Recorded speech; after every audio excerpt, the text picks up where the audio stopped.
नमस्कार दोस्तों। I hope आप सभी की तैयारियां जो है वो अच्छी चल रही होंगी। तो आज हम आपको जो बताने वाले हैं वो द्विघात समीकरण से एक प्रश्न है। जो हमारा टॉपिक द्विघात समीकरण है उसका एक क्वेश्चन है जो कि 10th के बोर्ड एग्जाम में पूछा जाता है 1 नंबर का।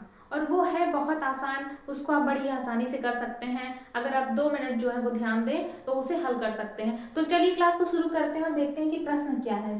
देखिए, आपको एक समीकरण दिया होगा और पूछेगा कि बताइए कि ये द्विघात समीकरण है या नहीं है। तो इसके लिए हमें सबसे पहले ये जानना है कि द्विघात समीकरण क्या होती है। जब हमें कोई भी समीकरण दी गई हो और उसकी अधिकतम घात जो है वो क्या हो, 2 हो, तो वो क्या होगी, वो होगी द्विघात समीकरण। तो ये जो हमारे पास समीकरण दिया है ना, इसमें देखिए x+1 का होल स्क्वायर है, ठीक है, और यहाँ क्या है 2x-3 है। तो इसे हम पहले हल करेंगे। सीधे ही ऐसे देख के हम नहीं बता सकते हैं, पहले हम ये ब्रैकेट को ओपन करेंगे, उसके बाद क्या करेंगे, इस 2 का अंदर गुणा करेंगे, इस पूरी समीकरण को हम हल करेंगे, उसके बाद ही हम बताएंगे कि द्विघात समीकरण है या नहीं। अगर हम सीधे बता देंगे तो हमारा जो प्रश्न है ना वो गलत हो जाएगा। तो चलिए इसको हल करते हैं।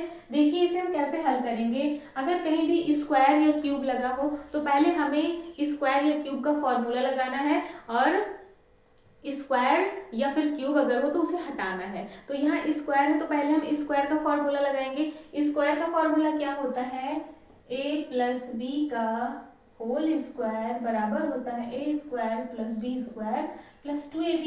ये फॉर्मूला आपने क्लास 7th में पढ़ा है, ठीक है। अगर यहीं पर होता a-b का होल स्क्वायर तो हम a-b का होल स्क्वायर लगाते। अब जब हम a+b का होल स्क्वायर इसमें लगाएंगे तो देखिए a की जगह क्या है, इसमें a की जगह है क्या, x, और b की जगह क्या है, 1 है। यानी कि इस पूरे फॉर्मूले में हम a की जगह x रख दें, b की जगह 1 रख दें, हल करें तो हमें x+1 का होल स्क्वायर मिल जाएगा। चलिए रखते हैं, a की जगह हमें क्या रखना है, x रखना है, तो हमने रख दिया x का होल स्क्वायर, प्लस b की जगह 1 है तो 1 का स्क्वायर किया, +2, a का मान रखा, b का मान रखा। अब देखिए जब x का स्क्वायर है तो इसका मतलब क्या होता है, x²। 1 का स्क्वायर क्या होता है, 1 गुणे 1 1 ही आता है, तो 1 का स्क्वायर 1 हो जाएगा, प्लस 2 1 जा 2, 2 और 1 का गुणा 2, और 2 का जब x में गुणा करेंगे तो क्या आएगा, 2x आएगा। तो क्या आया, x² + 1 + 2x। इसकी जगह हम लिख देंगे x² + 1 + 2x। इसका स्क्वायर हमने कर लिया, यहाँ पे रख दिया। अब क्या करेंगे, अब इस 2 का ना हम अंदर गुणा कर लेंगे। तो जब ब्रैकेट के बाहर कोई भी संख्या होती है तो उसका अंदर में बारी बारी से दोनों के साथ गुणा होता है। अगर 3 पद होते तो तीनों से गुणा होता। तो इस 2 का पहले x में गुणा होगा, 2 का x में गुणा, फिर प्लस माइनस का गुणा, -2 का 3 में गुणा होगा, कर लिया हमने। अब इस पद को हम वैसे ही लिखेंगे। अब 2 और x का गुणा क्या होगा, 2x होगा, -2 और 3 का गुणा क्या होगा, 6 होगा। अब हमें क्या करना है, ये जो हमारे दोनों पद है ना, इनको हमें क्या करना है, बराबर के इस तरफ ले आना है। और इसे हम क्या कहते हैं, पक्षांतर कहते हैं। जब हम पक्षांतर करते हैं तो उसमें चिन्ह बदल जाता है, यानी कि जब ये 2x प्लस का है बराबर के इधर आएगा तो माइनस हो जाएगा। ये 6 जो हमारा है ये माइनस है, बराबर के इधर आएगा तो प्लस हो जाएगा। यानी कि प्लस है तो माइनस, माइनस है तो प्लस हो जाएगा जब हम बराबर के इस तरफ ले आएंगे या फिर उस तरफ ले जाएंगे।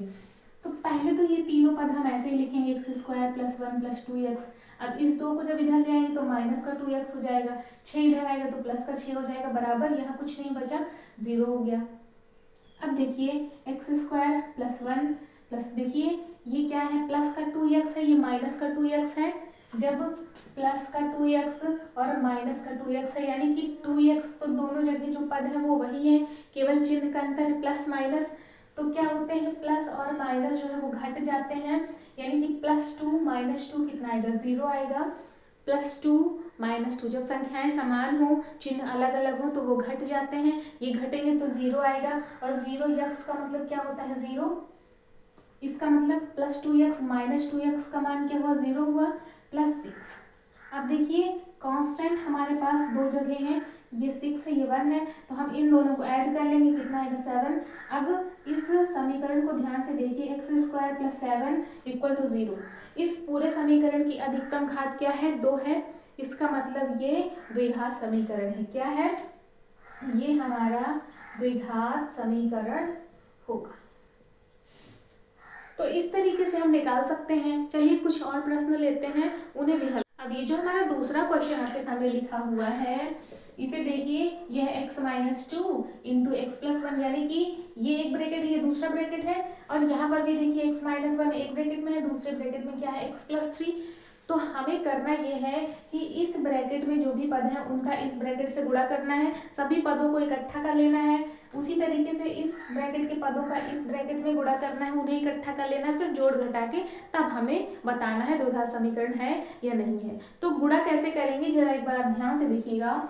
हमारा जो भी ये पहला ब्रैकेट है, इसमें जो सबसे पहला पद है उसको हम लेंगे, उसका हम पहले x में गुणा करेंगे, फिर 1 में गुणा करेंगे, यानी कि इसका पहला पद लेंगे तो दूसरे ब्रैकेट के पहले पद से फिर दूसरे पद से गुणा करेंगे, फिर इसी ब्रैकेट का दूसरा पद लेंगे, उसका पहले पद में फिर दूसरे पद में गुणा करेंगे।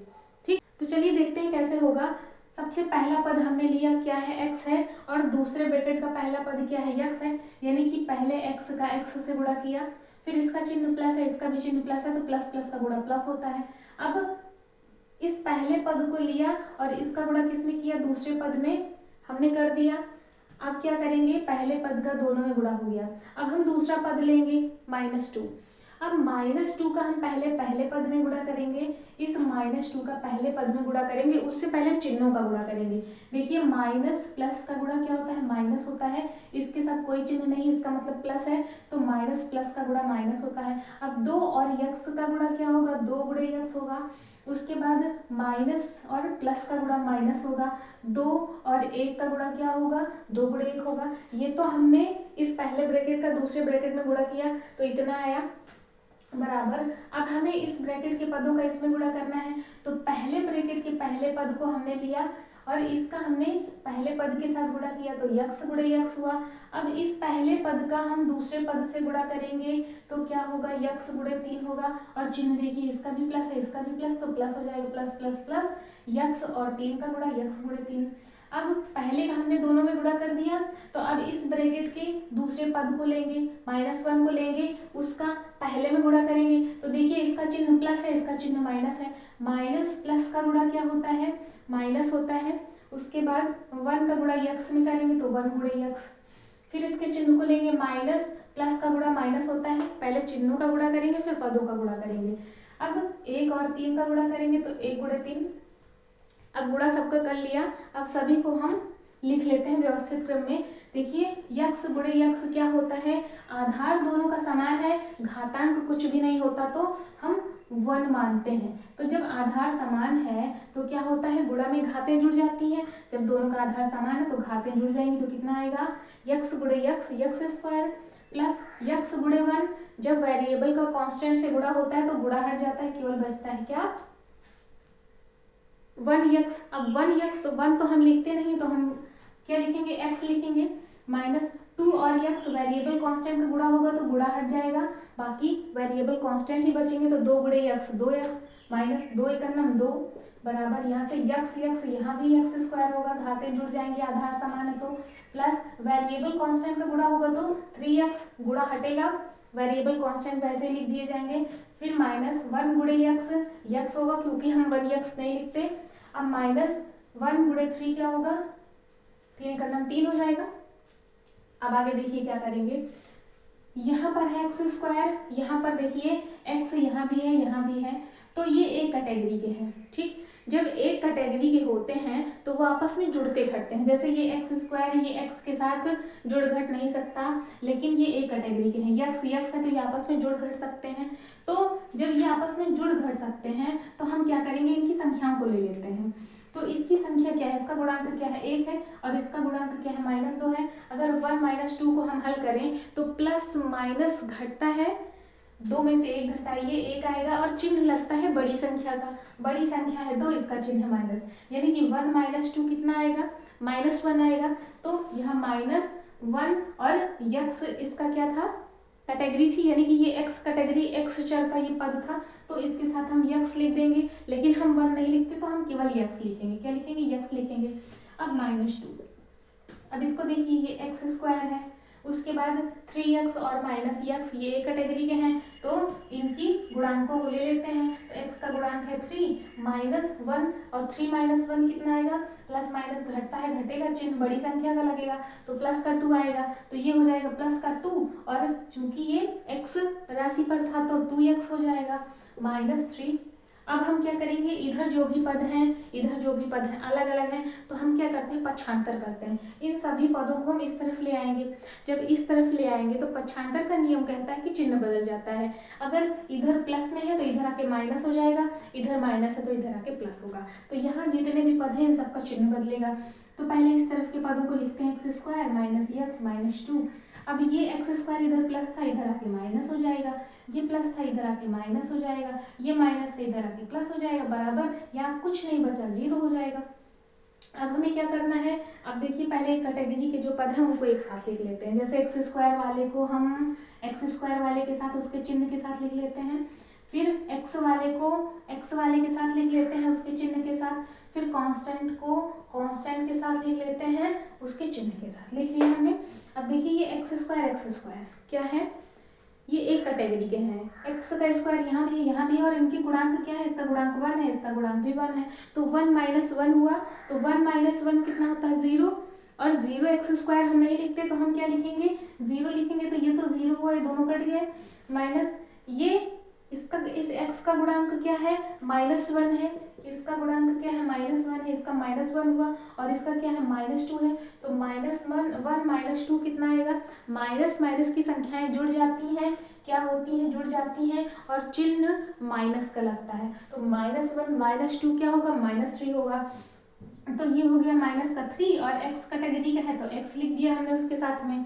अब बचे कांस्टेंट जो कि क्या है -2 + 3। अब देखिए एक प्लस का है दूसरा माइनस का है तो क्या होगा, घटेगा, यानी कि 3 में से 2 घटेगा तो 1 आएगा, और चिन्ह कौन सा लगेगा, बड़ी संख्या का। बड़ी संख्या कौन है, 3 है, इसका चिन्ह प्लस है, तो यहाँ क्या होगा, +1 होगा इक्वल टू 0। तो अब यहाँ से क्या बचा, -3x + 1 इक्वल टू 0। अब देखिए क्या इसकी अधिकतम घात 2 है, इसकी अधिकतम घात 2 नहीं 1 है। यहाँ पर 2 घात वाला कोई पद ही नहीं है। जब इस पूरे समीकरण की अधिकतम घात 1 है, इसका मतलब ये द्विघात समीकरण नहीं है।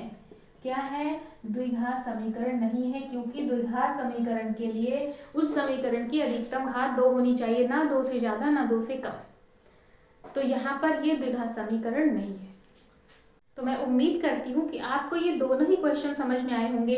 अगर एक बार आपने इनको समझ लिया ना, तो 1-2 बार प्रैक्टिस करने के बाद आप अपने आप ही इन्हें जो है इतना ज़्यादा हल करने का आपको जो है समय नहीं लगेगा, और ना ही इतना टाइम देना पड़ेगा। आप जल्दी से इसको सॉल्व करके आंसर बता देंगे, क्योंकि एक बार अगर कोई भी प्रोसेस आपने सीख लिया, कोई भी जो विधि है वो सीख ली, तो फिर आप जल्दी से करना शुरू कर देंगे अपने आप से ही। तो थोड़ा टाइम इसको दीजिए, और ये आपको जो है पूरा का पूरा 1 नंबर दिलाएगा। ऑब्जेक्टिव में पूछा जाता है, तो छोटे छोटे क्वेश्चन हैं जिन्हें आपको सीखना ही चाहिए, ताकि आप जो है अच्छा स्कोर कर पाएँ। तो चलिए, वीडियो अच्छी लगी हो तो लाइक करिएगा, चैनल पर नए हैं तो चैनल को सब्सक्राइब कर लीजिए। मिलते हैं कल नए टॉपिक के साथ, तब तक के लिए नमस्कार।